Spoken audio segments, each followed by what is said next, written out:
In one ancient tradition, Pontius Pilate killed himself in a Roman prison. In another, demons tormented his corpse for centuries after it was thrown into a lake in the Swiss Alps. And in another, the Ethiopian Orthodox Church made him a saint. Same man, same life. Three completely opposite endings. The governor who sentenced Jesus to death was eventually put on trial himself. And what happened after that trial is one of the most debated mysteries in ancient history. Because the man who asked, "What is truth?" left behind a trail of contradictions that scholars still can't untangle 2,000 years later. So today, we're putting Pilate on trial. We're going to examine the actual historical evidence, the ancient Greek texts, the archaeological discoveries that were buried for 19 centuries, and the competing traditions that can't agree on whether this man was a monster or a martyr. And we're going to figure out what really happened to the governor who washed his hands of Jesus Christ. Because his story might be more relevant to your life right now than you think. To understand how Pilate went from the most powerful Roman in Judea to a man whose own fate became a mystery, we need to start with a ship. In 36 AD, Pontius Pilate boarded a vessel heading west across the Mediterranean. He'd ruled Judea for 10 years. He'd overseen the execution of a man whose followers were already spreading across the empire. And now, stripped of his title and his authority, he was being dragged back to Rome to answer for his crimes. But the story of how he got on that ship starts a decade earlier. And it starts not in a courtyard in Jerusalem, but in a political office in Rome. Around 26 AD, a man from the equestrian class received an appointment that nobody in their right mind wanted. The equestrian class was the Roman equivalent of upper-middle-class military families. Not quite senators, but well-connected enough to get government postings. Pontius Pilate, whose family name linked him to the Ponti clan of Samnium in central Italy, was named Prefectus of Judea, a backwater province on the eastern edge of the empire that had a reputation for being ungovernable. Think of it this way. In the Roman Empire, the prestigious postings were places like Greece or southern Gaul or the wealthy provinces of Asia Minor. Beautiful weather, cooperative locals, decent wine, a good career move. Judea was the opposite. It was a desert province on the margins of the empire, filled with competing religious factions who hated Roman occupation, hated each other half the time, and had a centuries-long tradition of armed revolt against any foreign power that tried to rule them. The Maccabean revolt had happened less than 200 years earlier. The memory of throwing out foreign rulers was still very much alive in the Jewish consciousness. Nobody in Rome was lining up for this job. Most governors of Judea lasted about 3 years before either requesting a transfer, getting recalled, or losing control entirely. So, why did Pilate take it? One name: Sejanus. Lucius alias. Sejanus was the Praetorian prefect, the head of the emperor's personal guard, and by 26 AD he was arguably the most powerful man in the Roman Empire. Emperor Tiberius had essentially retired to the island of Capri. He was aging, paranoid, and increasingly detached from daily governance. Sejanus stepped into that vacuum. If you wanted a political career in Rome during the late 20s AD, you didn't go through the emperor. You went through Sejanus. And Sejanus had a reputation. He was ruthlessly ambitious. Ancient sources suggest he may have poisoned Tiberius's own son Drusus to clear his path to power. He systematically eliminated political rivals, and he was openly hostile toward Jewish communities. Under his influence, Jews were actually expelled from the city of Rome itself. So when Pilate received his appointment to Judea, it came with an unspoken understanding. Sejanus was putting his man in charge. The mandate was clear. Keep the province quiet. Keep the locals in line. Don't let religious movements turn into political uprisings. Use force when necessary. Don't worry about the locals' feelings. Sejanus would handle any complaints from that end. This context changes everything about how we read Pilate's governorship. He wasn't a rogue tyrant who showed up in Judea and started causing trouble on his own initiative. He was carrying out an agenda backed by the most powerful person in the empire. He had a patron, and in Roman politics, having a powerful patron meant you were essentially untouchable. Remember that word, patron, because the moment Pilate lost his patron, his entire world collapsed. From the day Pilate arrived in Caesarea Maritima, the beautiful harbour city that Herod the Great had built on the Mediterranean coast and that served as the Roman administrative capital of Judea, he started making enemies. His first major controversy was bringing Roman military standards into Jerusalem. Now, previous governors had respected a long-standing arrangement. The standards, which were essentially regimental banners mounted on poles, bore images associated with the emperor. Jewish law, based on the Second Commandment, prohibited images that could be considered idolatrous. So earlier governors had simply left the standards outside the holy city. A small, diplomatic concession that kept the peace. Pilate didn't bother with diplomacy. According to the historian Josephus, he marched the standards into Jerusalem under cover of night, so the residents would wake up to find these images already installed. It was a deliberate provocation. The Jewish philosopher Philo, who lived during Pilate's time and gives us our earliest surviving description of him, painted a brutal picture. He called Pilate a man of inflexible disposition, very merciless, and very obstinate. He described his governorship as marked by corruption, cruel insults, executions carried out without trial, and endless and intolerable cruelties. Now Philo was writing with his own political agenda. He was making a case to Emperor Caligula about Roman mistreatment of Jewish communities. So his portrait of Pilate is the most hostile version we have. But even accounting for bias, the picture is consistent. Pilate governed with a heavy hand. The standards incident is instructive, though, because it reveals something unexpected about Pilate. When Jewish leaders traveled from Jerusalem to Caesarea to protest, a journey of about 60 miles, Pilate refused to see them for 5 days. On the 6th day, he invited them into the great stadium at Caesarea, then surrounded them with soldiers and threatened to kill them on the spot if they didn't stop protesting. And what did the Jewish leaders do? According to Josephus, they threw themselves on the ground, bared their necks, and declared they would rather die than see their laws violated. They called his bluff, and Pilate backed down. He ordered the standards removed. Think about that for a second. This supposedly inflexible, merciless tyrant looked at a crowd of unarmed people willing to die for their principles, and he blinked.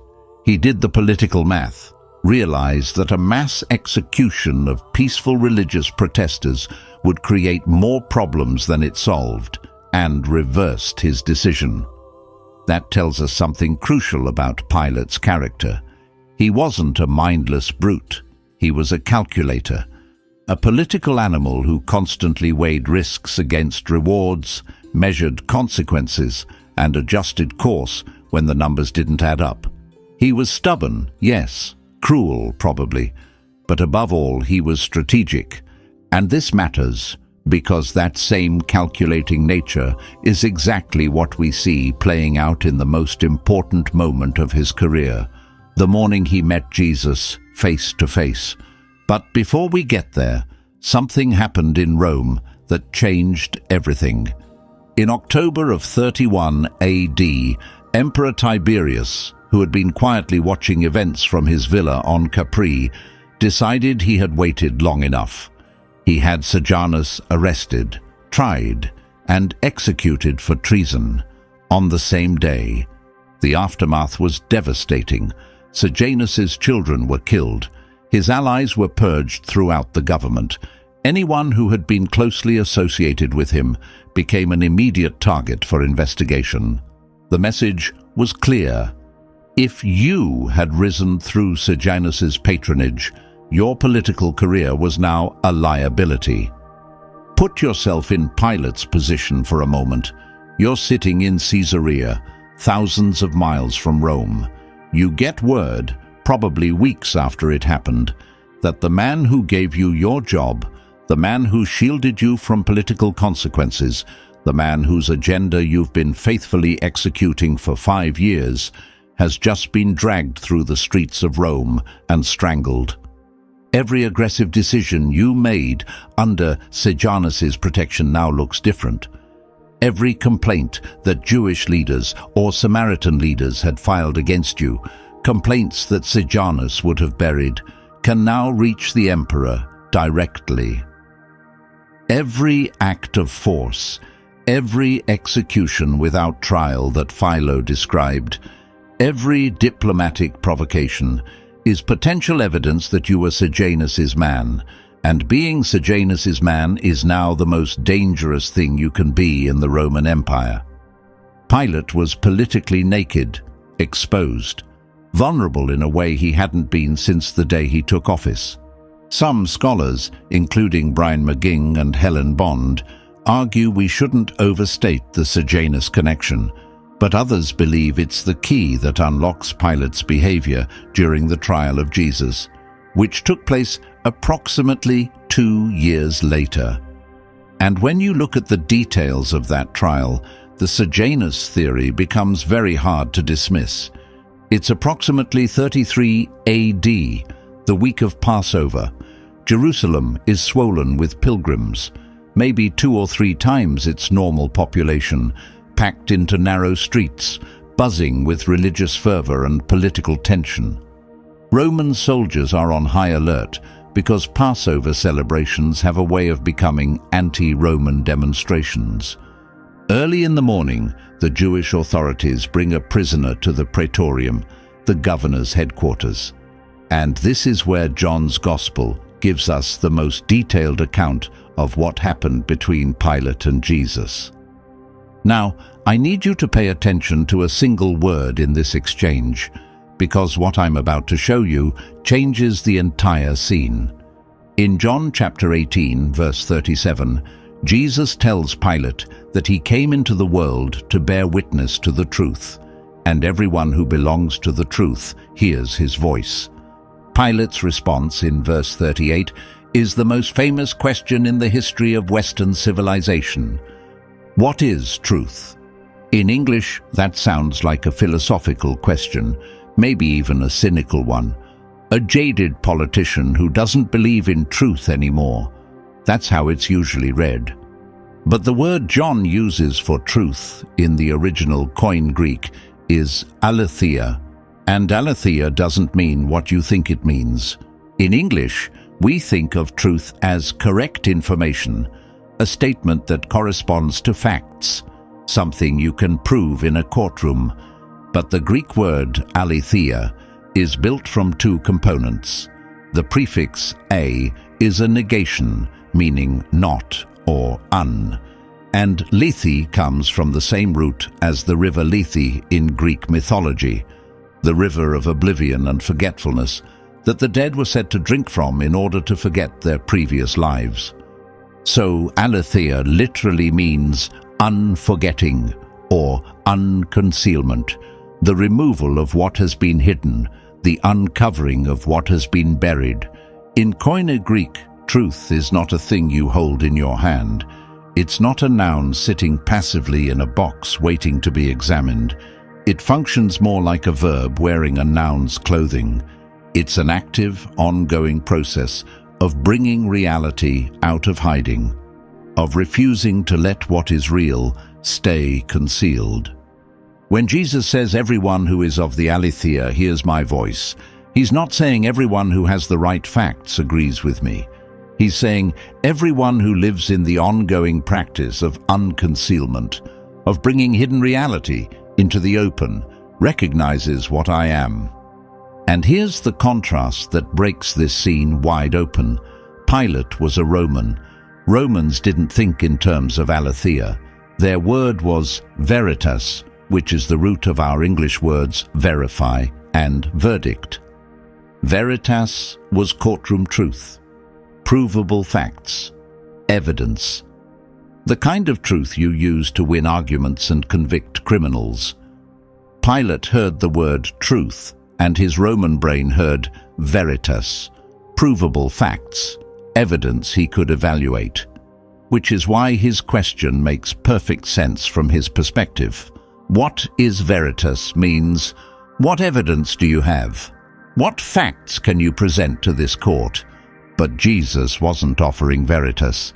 He was offering aletheia, not facts for a courtroom, reality unveiled, the unconcealment of everything that Pilate was trying to keep hidden, his compromise, his calculation, his willingness to condemn an innocent man to save his own position.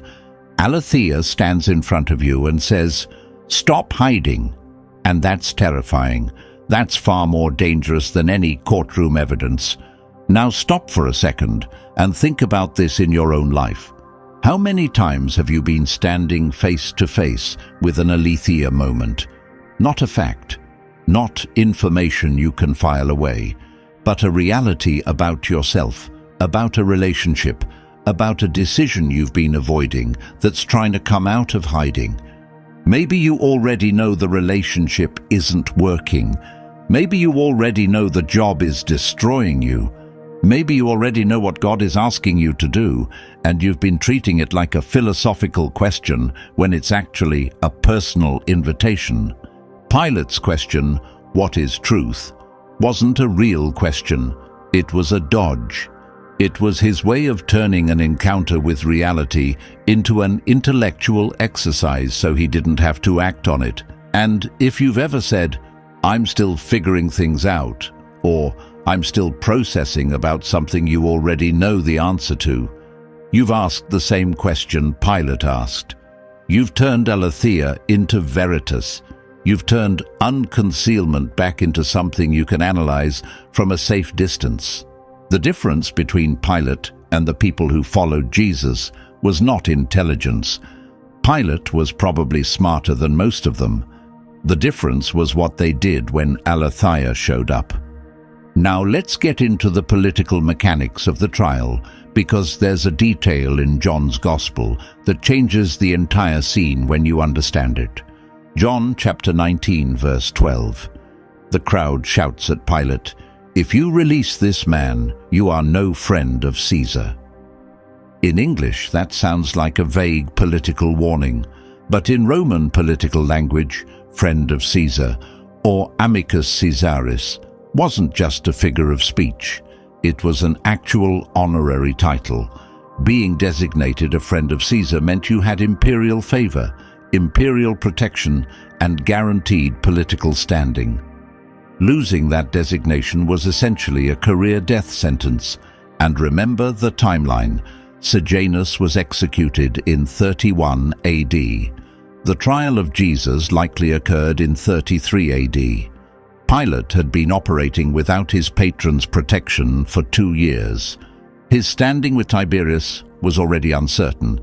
If the Jewish authorities reported to Rome that Pilate had released a man claiming to be a king, a direct rival to Caesar's authority, Pilate's career was finished, possibly his life.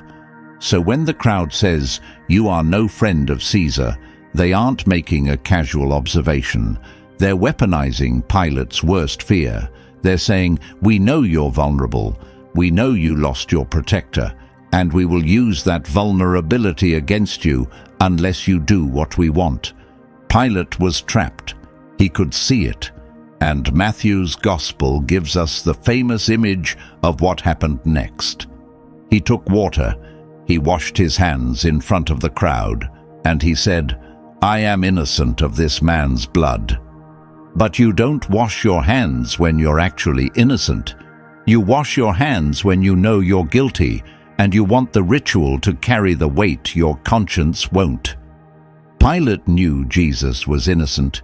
He said so multiple times. Luke's Gospel records him declaring 3 separate times that he found no basis for the charges, but finding no fault and acting on that finding are 2 radically different things. He chose his career. He chose survival. He chose the politically safe option. And that decision followed him for the rest of his life, in ways he could never have predicted. After the crucifixion, Pilate's problems didn't go away. If anything, the pressure intensified. He was still governing a province that hated him, still operating without a political patron in Rome, and still making the same kind of aggressive decisions that had defined his tenure. Philo tells us about another incident involving golden shields that Pilate hung in the former palace of Herod in Jerusalem. These shields bore inscriptions honoring the emperor. Jewish leaders protested, and this time they went over Pilate's head, writing directly to Emperor Tiberius.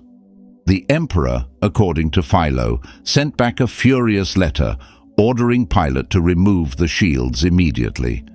Tiberius rebuked him harshly. That's a bad sign for any governor. When the emperor himself is writing angry letters about your judgment, your days are numbered. But Pilate held on, year after year, which is itself remarkable. He served for 10 years in a posting that chewed up most governors in 3. Whether that speaks to his competence, his stubbornness, or simply the fact that nobody else wanted the job, we can't say for certain. Then came the incident that finally ended everything. In 36 AD, a charismatic Samaritan leader gathered a large crowd of followers at the base of Mount Gerizim. Mount Gerizim was the most sacred site in Samaritan religion, their equivalent of the Temple Mount in Jerusalem. This leader promised he would take them to the summit and show them sacred vessels that, according to Samaritan tradition, Moses himself had hidden there. Was this a political threat? Maybe not directly, but to a Roman governor who had spent a decade suppressing religious movements that could become political uprisings, any large armed gathering near a sacred mountain looked dangerous. Pilate didn't wait to find out. He sent heavily armed cavalry and infantry to block the road to the mountain. When the crowd gathered at a nearby village called Tirathana, his soldiers attacked. Josephus tells us they killed many, took others prisoner, and executed the ringleaders. The Samaritan governing council was outraged. They appealed directly to Vitellius, the Roman legate of Syria, the man who was essentially Pilate's supervisor in the imperial hierarchy. And Vitellius did something that tells us a lot about how Pilate was viewed by this point. He sided with the Samaritans. He stripped Pilate of his governorship and ordered him to Rome to stand trial before Emperor Tiberius on charges of cruelty and oppression. Specifically, the charge that he had executed people without a proper hearing. After a decade as the Prefectus of Judea, Pontius Pilate was recalled in disgrace. And this is where the mystery really begins. Pilate sailed west across the Mediterranean. The journey from the coast of Judea to the port of Ostia near Rome would have taken several weeks, depending on the season and the winds.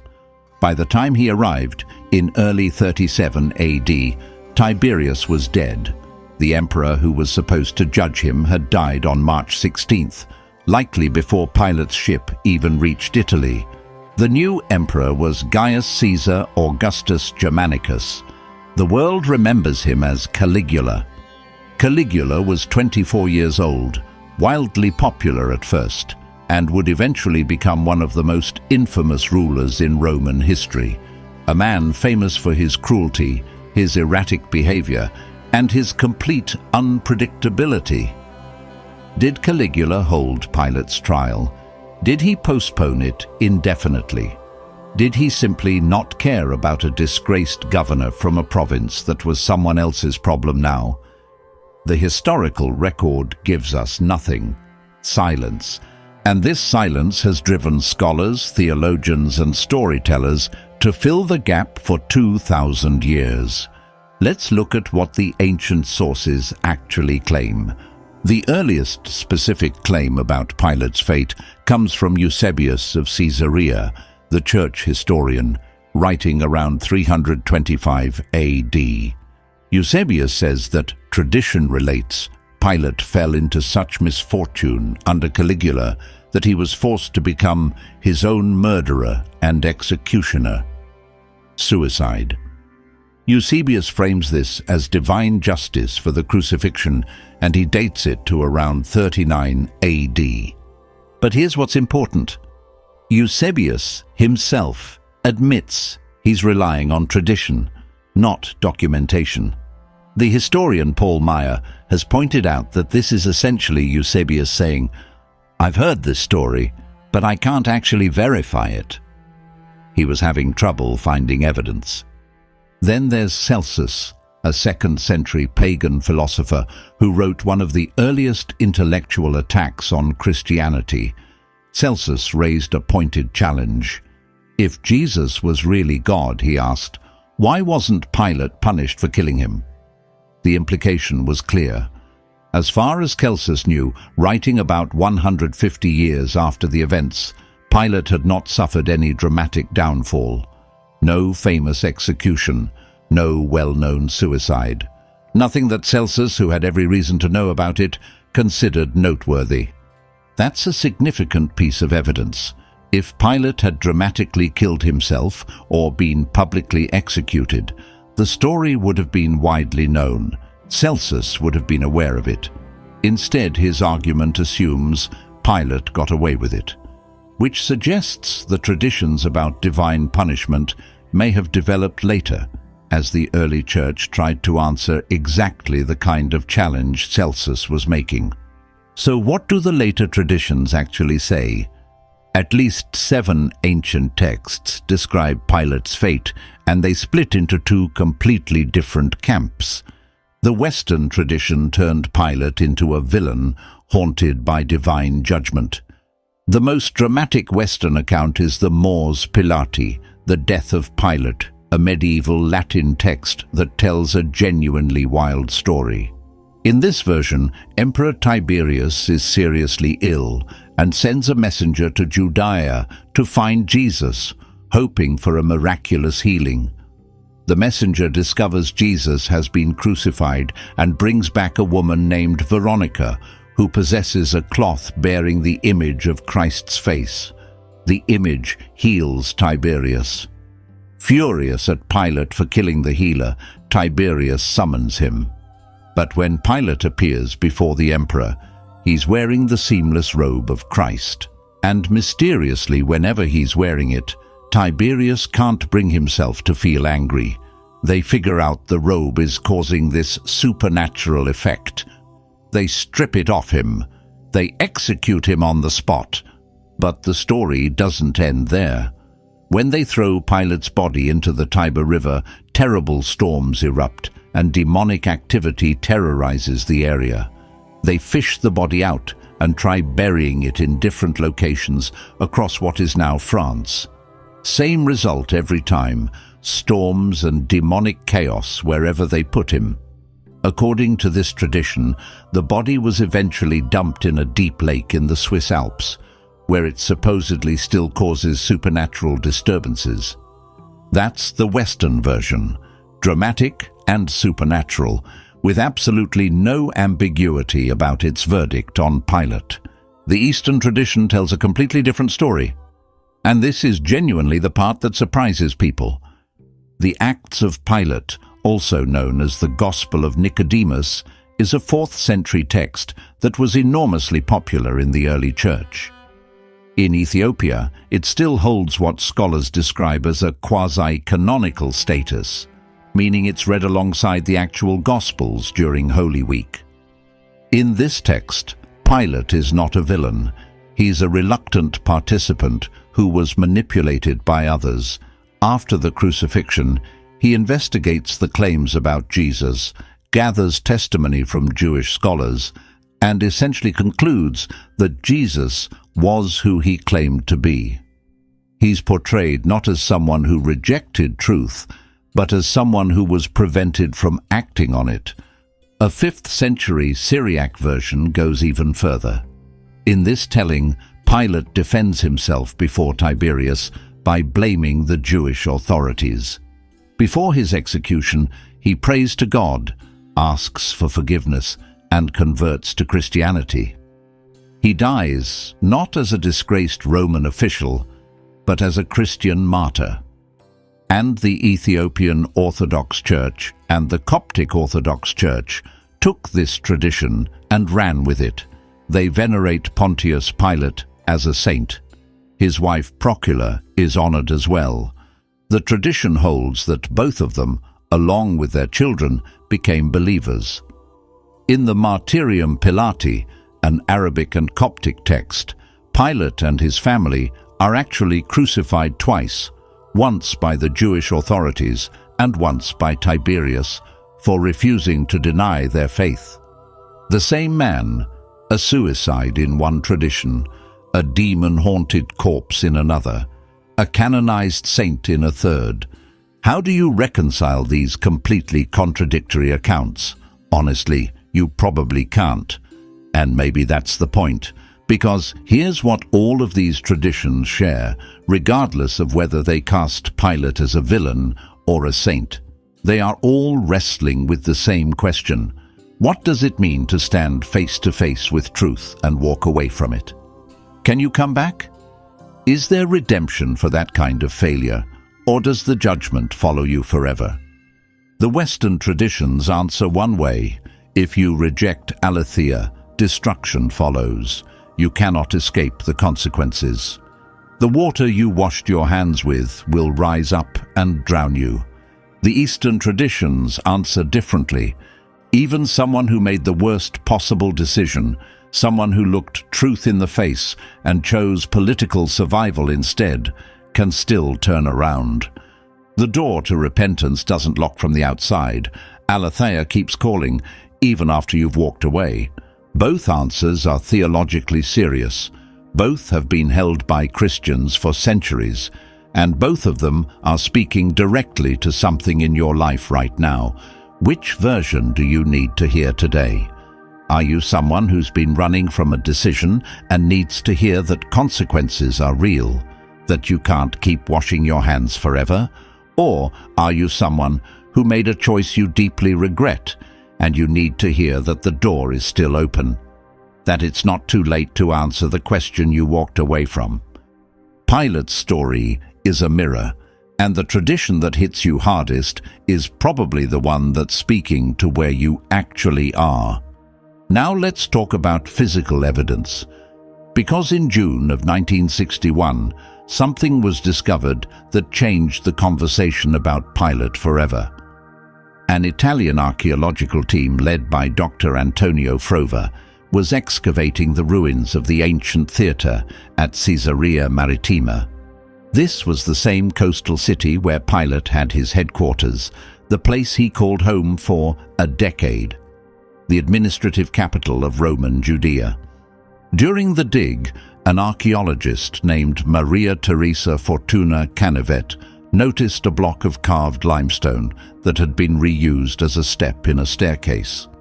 Sometime in the 4th century, centuries after Pilate, someone had taken this stone and repurposed it as construction material. Just a step, something people walked on without a second thought. But when they pulled it out and cleaned it off, they found a partially damaged Latin inscription, and what it said sent shockwaves through the archaeological world. The reconstructed text reads approximately Pontius Pilatus, Praefectus Iudaeae, followed by a dedication. The stone had originally been placed at the entrance to a building Pilate had constructed in honor of Emperor Tiberius, called a Tiberium. This was the Pilate stone, and until it was found, There was zero archaeological evidence from Pilate's own lifetime confirming his existence. We had the Gospels, written decades after the events. We had Josephus and Philo, writing years later.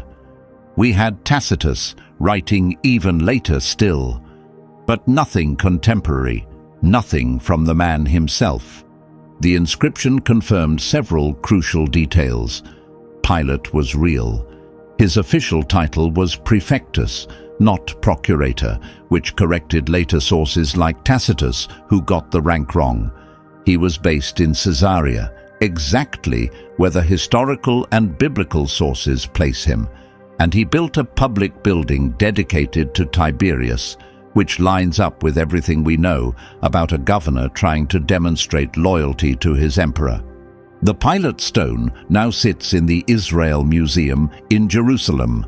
A replica stands at the site in Caesarea, where the original was found. But here's the detail I keep coming back to. The only physical object on Earth that confirms the existence of one of history's most consequential figures was found being used as a staircase step, walked over and buried under centuries of indifference. There's something almost poetic about that. The man who asked, "What is Aletheia?" left behind one piece of physical evidence, and the world literally walked over it for hundreds of years without recognizing what was right beneath their feet. That's how Aletheia works.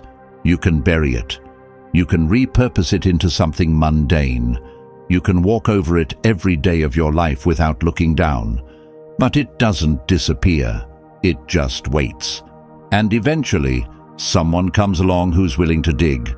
Let me bring this together. Pontius Pilate is the only Roman official named in any Christian creed. Not Augustus, not Tiberius, not Nero, or any of the emperors who persecuted the church. Pilate. Every week, in churches across every continent, in dozens of languages, millions of people recite the words, "Suffered under Pontius Pilate."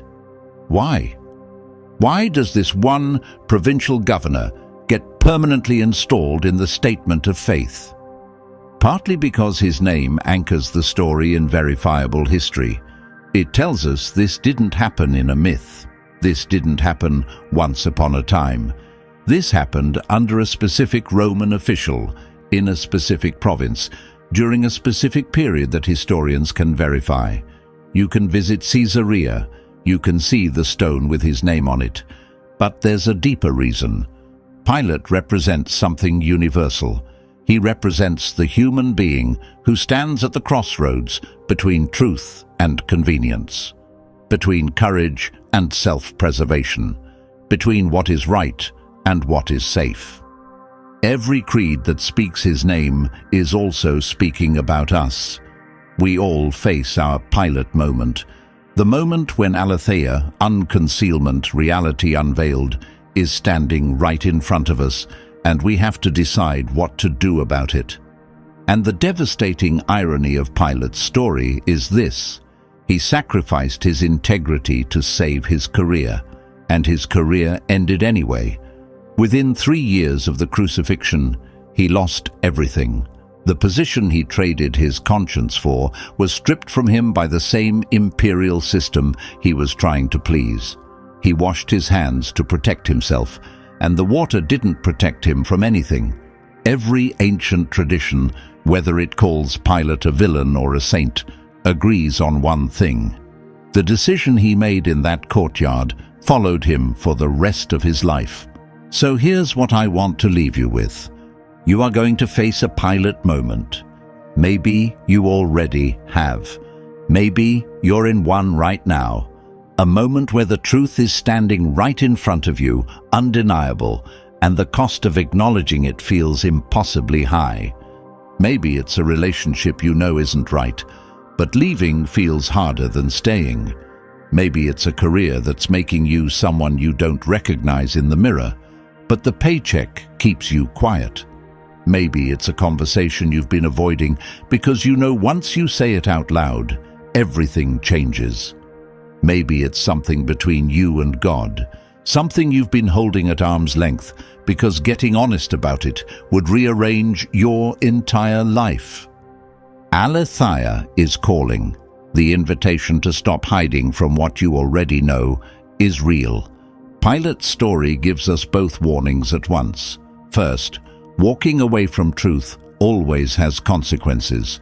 You can perform the ritual, you can wash your hands, you can tell yourself the water makes you clean, but the weight stays. And second, if the Eastern tradition is right, even Pilate eventually answered the question he once walked away from. If the Ethiopian church is right, the man who looked truth in the face and flinched eventually turned back around. It wasn't too late for him, and it's not too late for you. His name is in the creed, spoken every week, in every language, on every continent, a permanent reminder that truth doesn't go away just because you refuse to look at it. The Pilate stone sat under the dirt of Caesarea for 19 centuries, walked over and forgotten, used as a step to get somewhere else. Until one day in 1961, someone finally pulled it out of the ground, turned it over, and read what it said. Aletheia works like that. You can bury it, you can step over it, you can use it as a foundation for something else entirely, but it's still there, carved in stone, waiting. The question is whether you'll be the one who finally turns it over. If this video spoke to you, if it opened up something you want to explore deeper, do me a favor and subscribe. We go this deep every single week. Ancient languages, buried archaeology, the stories behind the stories that nobody else is telling you.